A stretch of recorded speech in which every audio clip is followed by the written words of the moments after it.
So a quick one to all our viewers and all our audience out there. If you have any business contracts with any of the guests who have appeared on the Agribusiness Weekend show, kindly note that the Agribusiness Weekend team will not be held responsible or liable to any business transaction between a client and any of the guests that has appeared on the show. So please make sure you do all your research and all your confirmations before involving in any business transactions with any guest that has appeared on the show. Thank you so much for always loving Agribusiness Weekend. Hello and welcome to your favorite agricultural show, Agribusiness Weekend. Thank you so much for joining me. I'm Joy, your host. Now, if you haven't subscribed to our YouTube channel, what should I do now? Well, I'll keep begging. Please do well to follow us on all our social media platforms and subscribe to our YouTube channel so that when anything pops up on the YouTube channel, you'll be the first to get notified. Welcome to the show.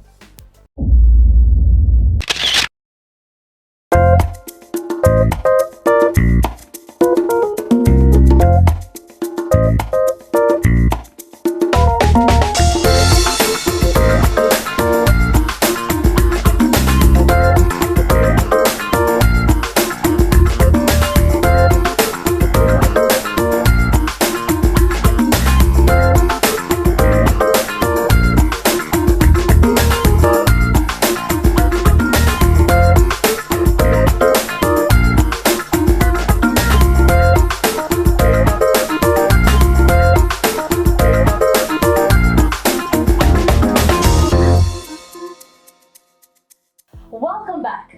Today's episode of Agribusiness Weekend is going to be very, very special. One of all other topics I think has been less discussed is the mental health of farmers. What happens to these farmers when they are faced with loss of profits or the change of climate and XYZ. So today let's look at the mental health of Nigerian farmers. And on set with me are Ayodele Omirin, the MD Pork Hub Limited, and Kayode Fapohunda, MD First Call Farms Limited. This is Ayodele Omirin and this is Kayode Fapohunda. Did I get your name correctly? No, Fapohunda. Fapohunda. So you don't persecute me, my bad. All right. Thank you so much for joining me on the show today. You're welcome. Now, farmers' mental health. Seriously, since I've been handling the Agribusiness Weekend show, I've not had this delicate topic to discuss with any of my guests. So today for me is very, very special. And I believe for one that this topic has not been fully discussed around the agricultural value chain. Now let's talk about farmers' health. Kayode, I will start with you. Now the case that happened in Okiaro some months back, that the African swine fever, we had some farmers died. And so how is the farmer taking it? How are farmers taking it when they are faced with cases like this? Well, these cases came impromptu. We're not notified, and then it just happened. And farmers didn't find it funny, and we're still not finding it funny till now. People died from heart attack, from the fear of the unknown. A lot of people have lost money. Wow. And they have not recovered from it till now. If you come to the farm today, the farm is still probably very empty. Wow. Because of the effects of the African swine fever. You know, so I can tell you for free that a lot of farmers are still mentally not stable from the effect of that. People lost a lot of money. You know, you're watching your animals grow, you're feeding them well, they're growing rightly, and then all of a sudden something comes and takes them away. And you know, all these are based on projections and budgets, and you're only looking at wealth ahead of you, and wham, it disappears. So is this something that just comes like, ravaged the whole pig farm, or it's something that, okay, you see that it has affected one pig and it's something you can quickly cure, or when it just comes, it ravaged the whole pig farm? Ayodele. Okay, I think let me let me talk a little about what he said. Then I would then continue with mine. Yes. The Omirin Pig Farm is a community of farmers sitting on about 62 hectares of land. It's a place that has over 5,000 human beings on it. Wow. Every blessed day. That's big. Yeah. So you can imagine an outbreak of ASF on that farm and reducing the human population on a daily basis to less than 200. So what happened? Is it like these farmers were dying every day as a result of the swine fever? No, farmers are not dying. Okay. We lost farmers, but more of animals. Wow. The way it happens is animals fall sick within a very short time, a day or two, and they die. And because of the large expanse of the place and the topographical area, that makes it a bit slopey. So water from the beginning would flow to the end. So an infection from the beginning might likely be passed to the end. Through the water? Through the water, through the water in the drainage, through humans moving, through vehicular movements, the vehicle from one point moving to another point. So the animals get infected. After a day or two, we lose them. The first one that happened in the last 5 years was in 2020. Okay. It happened at the beginning of the year, shortly before COVID came in. I remember that we were in Lagos Business School when the thing started. And you know, the COVID came in at the same time. Yes. I could imagine the whole experience like... It was double COVID for we farmers then. Wow. Because on a normal day, we would have had buyers coming. We have our major buyers from the southeast part of Nigeria, Warri, Sapele, Delta, Benin. They come in en masse to cut our pigs with trailers. But during this period, they could not come in. There were restrictions on the road. Yeah. They could not travel from one state to the another. So we were just left with watching these pigs die and bury them every day. Oh my God. You can imagine a pig that we could have sold for about 100,000 and somebody is begging you to pay 2,000 naira and just say, okay, instead of carrying this pig to go and bury, I would rather get this 2,000 naira and let him just take it away. It was a really bad situation that it can only be imagined. I don't think we experience such again because billions of naira were gone. Now, so far, how has it been like for the pig farming sector? How has it been like since the fever? Like I said before, it's been slow. Pig, okay, now it didn't only affect us in Okaro, it affected us nationwide. So to get pigs was a difficult thing to start to rear, and then it takes time for them to come up and then to grow. So it was a challenge starting all over. It is still a challenge starting all over again. Yeah. Now, when we talk about farmers' mental health, apart from the fact that the pig, I'm so sorry about the loss during the African swine fever thing, there are some people who have gotten their hands burned, some farmers who have gotten their hands burned, probably as a result of crowdfunding and all the stuff they want to invest in the pig value chain. And talking about farmers' mental health, what happens to these farmers when, after they've invested a huge sum of their money, these investment companies do not suffice again? Well, I think it's really, really sad. For our whole industry, there's a particular crowdfunding company that took billions of naira from people. At the initial stage, people called me to say, okay, the credibility of this company. I said, okay, I'm fine, they're doing good, I'll do a bit of, I consult for them and I think they would do very well. And people invested, and even before ASF even came, the company died. Wow. And people, up to this moment, people have not really gotten their funds back. So now people are not even asking for interest or profit. We want our capital back, and it's still a bit of challenge. I could imagine the psychological effect of that. Yeah, it's not something that one can just think of, because your whole savings put into a crowdfunding company, expecting that, okay, I will get something good out of it, and you get to the crowdfunding office and it's totally locked. empty. Wow. Like it never existed. Yes. And there's even nobody to call. There's even nobody to ask questions. So it's really, really bad because I really do not know. A lot of people fall sick. Some have not even recovered from some of these things because it's like 5 million, 10 million. People put out their savings. People even sell. And that thing is, these crowdfunding companies promise unrealistic returns. Outrageous ROI, outrageous, yeah. We are in the industry. We know what it takes. So for people to promise outrageous amounts and they intend to use Peter to pay Paul, and even at a stage, I think COVID really exposed a lot of them. Yeah. People were not bringing in funds again and got to a stage where they could not pay those that were due for payment. So people fell sick. I had people that were calling me almost. You can imagine somebody calling you now, and you discuss. The next 20 minutes, he's calling you back to even repeat the same thing again. So it's something that I think government should actually look into. Yeah, we are coming to that. The role of the government when it has to do with farmers' health.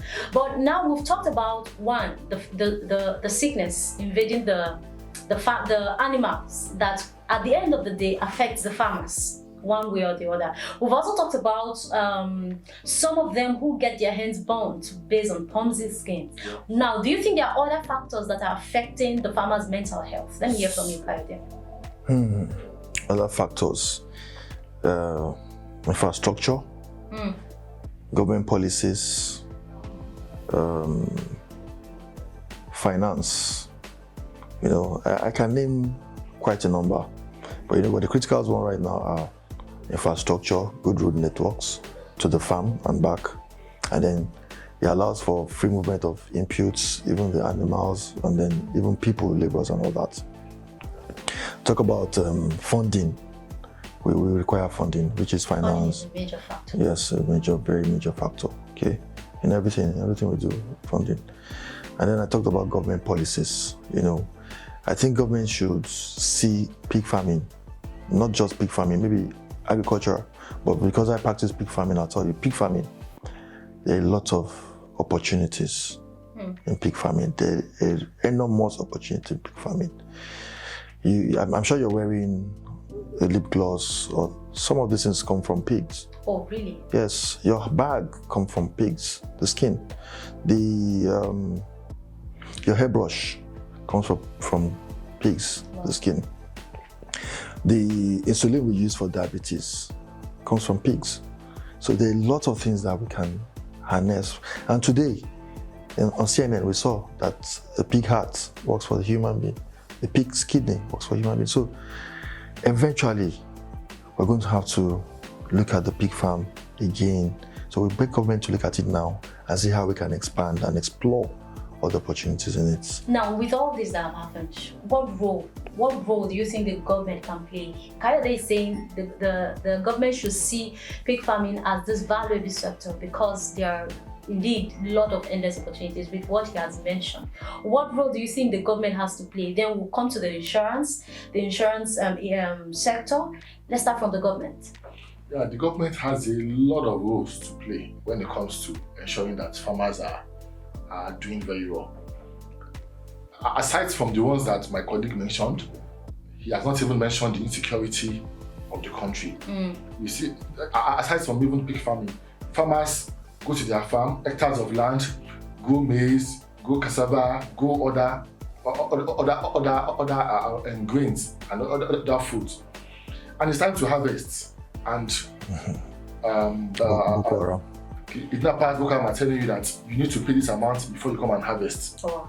And they have to abandon their farms. You have farms that the road network into the farms are kidnappers then that you can't even go to. So the insecurity is even a major challenge.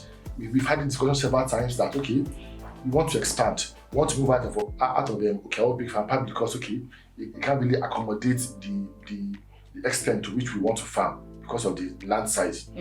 But thinking of the insecurity on the road, at the farm, it's a major challenge for us. We need government to secure the country more. You can imagine if people have to import maize from abroad to use in Nigeria. Sorghum, Nigeria used to be one of the biggest, the largest producer of sorghum, but So I know companies that now import sorghum to use in their as part of their raw materials. So security, we need government to go in the area of finance. Every day we keep hearing government is pumping billions into agriculture, and farmers are complaining every day that they need funds. So we need government might actually be releasing this fund, but are they ensuring that it's getting to the real farmers? Oh. Even as small as we are in our industry, we see cases where government would want to share things worth about 5,000-10,000 naira, and you see some government workers bringing in their family members to come and take these things and resell back to we farmers. We've had that on several occasions. They will take these products and sell to we the real farmers. So government needs to ensure that whatever they are even releasing to farmers, that these things get to the farmers. In the past 2 years, we've had over 10 data capturing. Today they will come and say, oh, the data capturing from federal government, they don't want to help farmers. That is the end. The moment we take this data, that is the end. We did one recently about a month ago. You could see the stampede, people struggling to get their data being captured. And we've had this several times. The moment the data is captured, that is the end. And we are very sure that these data are used to get funds, maybe from international organizations or federal government releases some funds. And where these funds go to, we don't really know. So we need government to help us in security, we need government to help us in finance, we need government to release grants to farmers that can help us, that can aid farmers. As I said, some big farming. Government can bring in inputs, seeds to help crop farmers. They can bring in inputs to help livestock farmers. So government needs to look very well into the agri space. Another thing is funding, loans. I can't walk into any bank now, even the Bank of Agriculture, to even get a loan from the bank that's even not for agriculture. If it's difficult to get a loan from Bank of Agriculture, now imagine in commercial banks. Right? Imagine other commercial banks. So, because in Lagos Business School, we both had our agri-business management program. We call it a wicked space. Agriculture as a wicked space because it's not favorable. Government is not favoring you. The market is not favoring you. The weather is not favoring you. The environment is not favoring you. You can imagine somebody taking loan to plant maize and sorghum, and then hurts me. Boko Haram would watch you till it's ready to harvest, and they're telling you before you can harvest this, you have to pay this amount. And from 2 weeks time, we don't even want to see you here again until you pay this money. So we call it a wicked space. We just need government to really intervene because getting loan from the bank at a very high interest rate, planting on hectares of land, and at the end of the day, it's time to harvest, and Boko Haram kidnappers are telling you need to pay millions of naira before you can harvest what you have labored for. So it's really very sad that government is really not doing a lot to help farmers, and you can't rule out the fact that food is something that is very, very important to everyone. Funny enough, everybody needs to eat. Everybody needs to eat. Even with this insecurity. Yes, we still need to eat. So government really needs to look into this agri space so that we will not get to a stage where we will start importing little things that we can do in Nigeria. And even the employment rate, agriculture is even contributing a lot to unemployment, to reduce unemployment in Nigeria. I personally have about 8 people working for me. When ASF came, I had to reduce them to 2. Wow. So you can imagine 6 people going jobless. What would they feed on?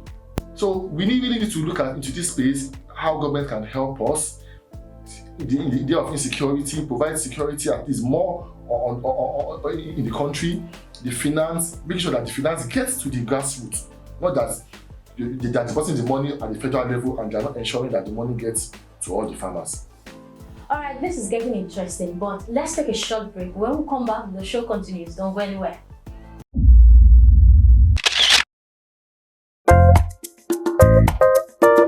Hi everyone, my name is Victoria Madedo. I am at the Agribusiness Weekend show, and I would want to encourage you all to keep watching and click on the red button to subscribe.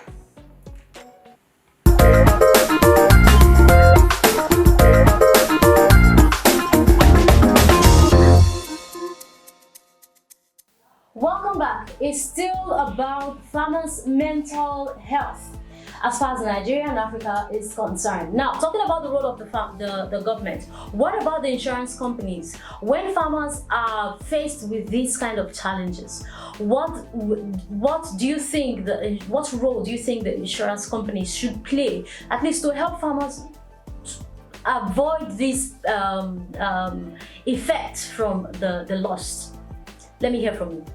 I think the government should make it compulsory that insurance companies insure farmers' produce. Now, Kayode, tell us, what do you think is the role of the insurance company when it comes to the mental health of farmers? Because I could imagine those farmers that lost their lives during the African swine fever. Just imagine if they had a backup, an insurance backup. So when things like this happen, how will the insurance company come in? The insurance company is supposed to be like a risk avatar for you, you know. So if I had insured my animals before the swine fever and the swine fever came, I will go back to the insurance company for help, for, what do you call it now, for claims. Yes. Okay. So I want the growing farmers to insure their animals and their crops. It can insure every aspect of agriculture and agribusiness. And then I also want to play with the government to see how they can make policies to ensure that farmers get insurance cover for animals, crops, or whatever part of agribusiness you're found, you know. And for the insurance companies, I think they also should also come up with policies that are okay for farmers. Just a few companies, insurance companies in Nigeria actually offer agri insurance. So if we can get more of them to come on board, and I bet you there's lots of money to be made for insurance companies on that side too, you know. All right, before we go to the game session, I would love to ask, do you think there is need for mental health programs, awareness for these farmers? Yes, there's really a great need in that area. I would just on the lifetime mode. I remember one evening he just sent me a message that he wants to sell off his farm. He's no more interested. And I was like, okay, what is the problem? What are you faced that you are taking yourself? So that is because I know him. Others I don't know, I don't really know what they are going through. So you just get home, you just look at the whole thing, and you're just frustrated that why losing my investment. So you can imagine if I was not able to counsel him. Probably if I was also going through the same, I think you should sell together and just let's sell together and just go to another sector. So I think government needs to really come into that space. You have farmers that demand, even aside from ASF, there are minor things. You mate your animals, you expect them to do very well. After 4 months, they give birth and they stool and they all die, which is a major loss to that farmer. No matter how strong you are, you get back to your closet and you just think that, wow, this is 4 months gone. In fact, we experience a lot losses in different areas. So we need the government to come to our aid in this area so that we won't keep on losing farmers. You can imagine a farmer that has not lost his own animal. He just saw his neighbor's animal, big one, being carried out, and he slumps immediately. Wow. And from there, rushed to the hospital. The next day, he's gone. Wow. There was a particular farmer, I think about 70 years old, fell ill during this period, and he got to the hospital, and on the hospital bed, he was just, oh, my animal, he's going, as in, it was just, these are real life situations. Even the child said a lot that his father is so passionate. Even at over 70, they were asking, Daddy, why are you still going to farm? You don't have any responsibility again. But our sector is a sector that no matter how old you are, it keeps the brain functioning. I won't say that it's a bit stressful, but it's tasking, because we actually combine a lot of other value chain to make it work. I'm not supposed to inject my animals, but if there's an emergency, I can quickly inject. I've involved I've taken the role of a vet doctor. There's supposed to be somebody to take care of their nutrition, but probably because it's not available, I have to go online and just get something from animals to eat. I've taken the role of an animal nutritionist. The planning. So as pig farmers, we are doing about 4 or 5 different jobs together. In London the other day, in UK, pig farmers cried out to say, we have animals to slaughter. There are no people to slaughter these animals. The government released a visa for people to come into the country to come and slaughter pigs. Is it the same thing? Is it the same thing in Nigeria? I have to now think of, how do I sell my pigs again? Whereas in other countries, the government just takes the pigs, slaughter it, put them in the cold room, distribute it all around the country. So there is a lot that needs to be done for us so that we can be a bit stable mentally. Okay, so you can imagine in a country like United Kingdom, where we have pig farmers being held by the government. When their pigs are grown and ready to be sold, the government comes into the farm, takes the pig to the slaughterhouse and puts in a cold room, and they buy it off pig farmers. Likewise in every sector, chicken, fruit, the government comes, buys them off the farmers and pay them. But in Nigeria, it is not the same thing. We have to think of everything from the beginning of the value chain to the end of the value chain. So we really need government to come and help us so that farmers can be mentally stable. If need be, if a sector is created in the medical space where it's okay, farmers go there for counseling, go there for probably free medical checkup. We are exposed to a lot. You can imagine a pig farmer now that is inhaling bad odor from the farm every day. At the end of the day, it will tell on the farmers. Is there anybody counseling us in that area that, okay, probably you need to detoxify your system every month or every 2 months? You see farmers going to the farm, being exposed to a lot of things that can affect their health. So we need government to be more proactive in the area of taking good care of farmers' health.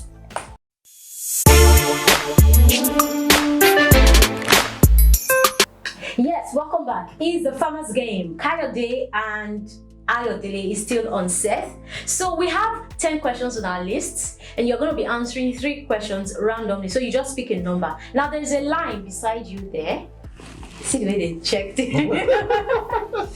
Now, if you fail the question, I'm going to ask one person a question. If you fail the question, both of you will take the lead. Okay. All right, so you have to make sure that the person that is going to answer the question doesn't fail the question. Oh, you have the person out. Anyways. Okay. All right, so let me get your first number. Who is going to pick first number? Okay, 10 is my lucky number. Let me start. Number 10. So, let's do tongue twisters. She sees cheese. She sees cheese. You're going to say that 5 times. Don't make a mistake. Okay. She sees cheese. She sees cheese. Both of you together. She sees cheese. She sees cheese. She sees cheese. She sees cheese. 5 times. So I've helped him now. Oh, really? Yeah. You played me. You're playing me. Your rules. Okay. I'm sure I'm going to get you. Your number? Number 7. Pick. Number 7. So I'm going to ask these questions. If you answer yes or no, you fail. I'm going to be asking both of you. If you answer a yes or no, you fail. Okay. All right, so number 1, have you ever taken a road trip? I have taken a road trip. Number 2, are you the only child of your parents? I'm not the only child of my parents. Number 3, have you ever lived in another country? I have traveled out before. Great. You're so happy. That's a big gift for us. Because it is only when we feel that we leave. When we get it already. Okay, so last number. Let me get your last number. Okay. Number 1. Okay, so both of you are going to recite the Lord's Prayer. The Lord's Prayer. Yes. Both of us at the same time? Yes, at the same time. Our Father, who art in heaven, Hallowed be thy name, thy kingdom come, thy work done on earth as it is in heaven. Give us this day our daily bread. Forgive us our trespasses, as we forgive those who trespass against us. Lead us not into temptation, but deliver us from evil. For thine is the kingdom, the power, and the glory, forever and ever. Amen. You said 3 questions. Alright, thank you so much for being on set today. Thank you. And on behalf of I and the Agri Business Weekend team, want to give this package to you. Thank you very much. This is for you. Thank you. Thank you so much for coming to the show. Thank you. Alright, so this is where we draw the curtain on today's episode of Agri Business Weekend. Thank you so much for staying tuned with us. Till I come your way next time, make sure you keep exploring and make sure as a farmer you take your mental health of great importance. Let it be of great importance to you. I'm Joy Labaran and do have a great weekend. Bye for now.